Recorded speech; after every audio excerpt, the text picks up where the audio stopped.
कल्पना कीजिए एक ऐसा हथियार जिसे देखकर दुश्मन को लगे कि ये न्यूक्लियर बॉम्ब है, लेकिन असल में उसमें एक भी परमाणु तत्व नहीं है, ना कोई रेडियो एक्टिव रिएक्शन, ना कोई परमाणु कण, बस एक चांदी जैसा दिखने वाला पाउडर और उससे निकली ऐसी आग की लपटें जो किसी भी शहर को चंद सेकंड में खाक कर सकती हैं। ये कोई साइंस फिक्शन फिल्म की कहानी नहीं है, बल्कि हकीकत है। चीन ने हाल ही में एक ऐसा हाइड्रोजन बॉम्ब टेस्ट किया है जो परमाणु बम से भी खतरनाक माना जा रहा है। बिना रेडियो एक्टिव मैटर के, बिना इंटरनेशनल लॉ तोड़े ऐसा धमाका जिसने दुनिया की सुरक्षा एजेंसियों को चौंका कर रख दिया है। अब सवाल यह है, क्या चीन ने युद्ध के मैदान में परमाणु हथियारों का विकल्प खोज लिया है? क्या भविष्य की लड़ाइयां अब न्यूक्लियर बम के बिना भी न्यूक्लियर असर डालेंगी? आज आपको चीन के इसी नए बम टेस्ट के बारे में बताते हैं। नमस्कार, मेरा नाम है खुशी सक्सेना। चीन ने एक ऐसा बॉम्ब टेस्ट किया है जिसे सुनकर हर कोई हैरान है।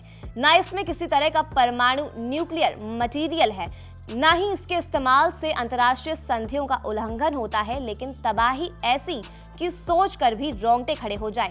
चीन के वैज्ञानिकों ने 2 किलो का एक हाइड्रोजन बेस्ड बम बनाया है जो बिना न्यूक्लियर मटेरियल के भी 1000 डिग्री सेल्सियस से ज्यादा तापमान पैदा करता है और 2 सेकंड तक आग का गोला बना रहता है। मतलब किसी भी जगह को पल में खाक कर सकता है। इस बम को चीन की स्टेट शिप बिल्डिंग कॉर्पोरेशन के 705 रिसर्च इंस्टीट्यूट ने बनाया है। इसमें मैग्नीशियम हाइड्रोजन नाम का एक खास पाउडर इस्तेमाल हुआ है जो दिखने में चांदी जैसा है और काफी ज्यादा मात्रा में हाइड्रोजन स्टोर कर सकता है। ये जब एक्टिव होता है तो बर्फीले इलाके में भी ऐसी गर्मी पैदा कर सकता है जो एल्यूमिनियम तक को पिघला दे। अब सोचिए, अगर ये किसी बंकर या सैन्य ठिकाने पर गिरा दिया जाए तो क्या हाल होगा। रिपोर्ट्स के मुताबिक मार्च 2024 में चीन ने एक ऐसा धमाका किया जिसने दुनिया को चौंका दिया, और वो भी बिना किसी परमाणु हथियार के। जी हां, चीन ने एक खास तरह का हाइड्रोजन बॉम्ब टेस्ट किया है जो देखने में छोटा लग सकता है, सिर्फ 2 किलो वजनी, लेकिन इसकी ताकत किसी भी पारंपरिक विस्फोट से कई गुना ज्यादा है। टेस्ट के दौरान इस बॉम्ब ने 1000 डिग्री सेल्सियस से भी ज्यादा गर्मी पैदा की और इसका आग का गोला TNT बम से 15 गुना ज्यादा देर तक जलता रहा।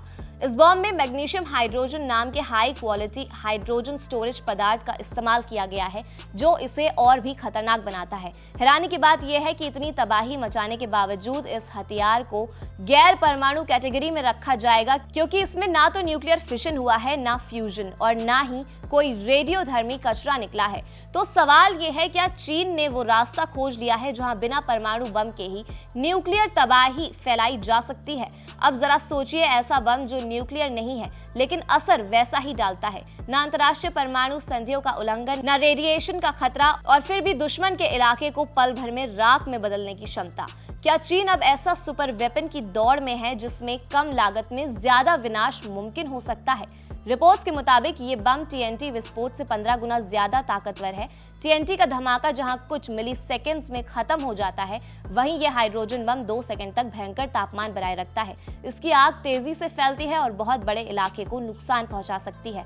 दिलचस्प बात यह है कि इसे खास रासायनिक रिएक्शन से बनाया गया है जिसमें कई रेडियो एक्टिव तत्व की जरूरत नहीं पड़ती है, यानी बिना न्यूक्लियर टैग के न्यूक्लियर जैसी तबाही। अब सवाल ये उठता है कि चीन ये कर क्यों रहा है? क्या ये किसी नई जंग की तैयारी है या बस सैन्य ताकत दिखाने का तरीका? दरअसल चीन इसे 3 बड़े फायदे लेना चाहता है। पहला, इसे अंतर्राष्ट्रीय संधियों की दायरे में रहकर भी अपनी ताकत बढ़ा रहा है। दूसरा, दुश्मनों के लिए ये एक ऐसा खतरनाक ऑप्शन बन गया है जिसकी उम्मीद किसी को नहीं थी। और तीसरा, जंग की स्थिति में ये उसे बिना न्यूक्लियर हथियार इस्तेमाल किए बहुत बड़ा अटैक करने का मौका दे सकता है। अब भारत के लिए कैसे खतरा हो सकता है? सीमा पर पहले से ही तनाव है, खासकर लद्दाख और अरुणाचल जैसे इलाकों में। अगर चीन इस बम की तैनाती कर देता है तो वो बिना परमाणु युद्ध शुरू किए बड़ा हमला कर सकता है। खासकर सर्जिकल स्ट्राइक जैसी स्थितियों में ये बेहद खतरनाक साबित हो सकता है। एक और बात सोचने वाली है, क्या आने वाले वक्त में जंग सिर्फ मिसाइल और बंदूकों की नहीं बल्कि केमिकल और हाइड्रोजन जैसे हथियारों से लड़ी जाएगी?